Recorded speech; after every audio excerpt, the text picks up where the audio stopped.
Hi everyone, I'm Lisa and this is Tracy and we're from DeBerry Hall Historic Site. Today we're going to be out here with Debbie and Trey from Environmental.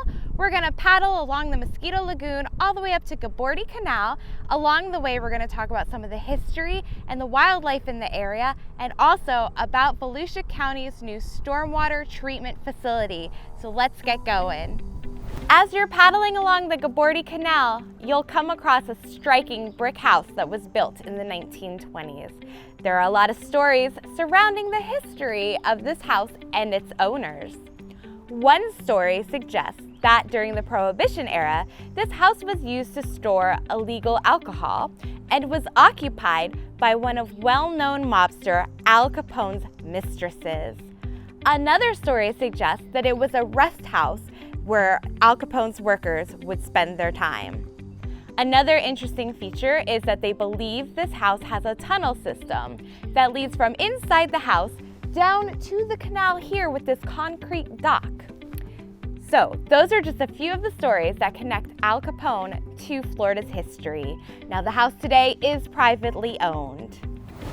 So along with the rich history of the Gabordi Canal, Volusia County recently started a pilot project to help the water quality in the Indian River and Mosquito Lagoon.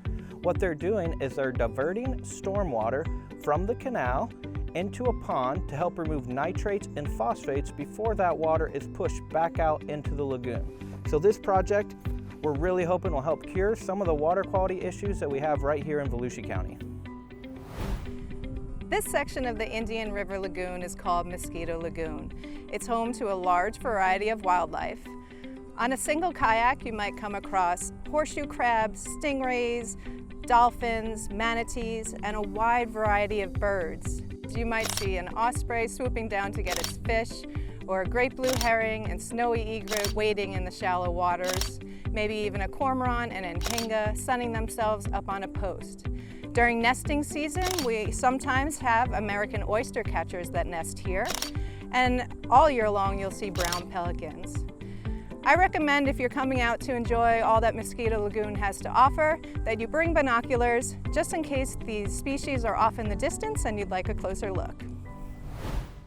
The Gabordi Canal, also known as the South Canal, was built by colonists who were brought to New Smyrna in 1768 by Dr. Andrew Turnbull.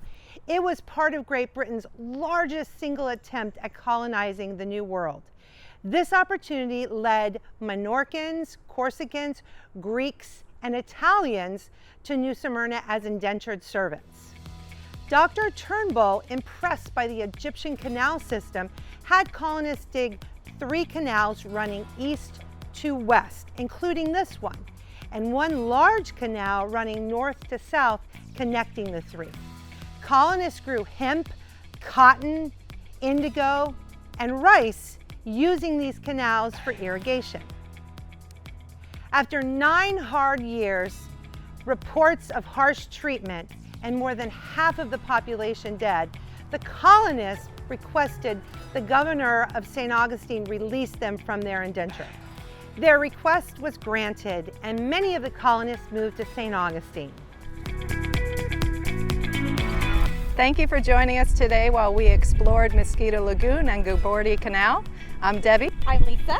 I'm Tracy. And I'm Trey. Thanks for watching Volusia Today. Check us out on the county's YouTube channel.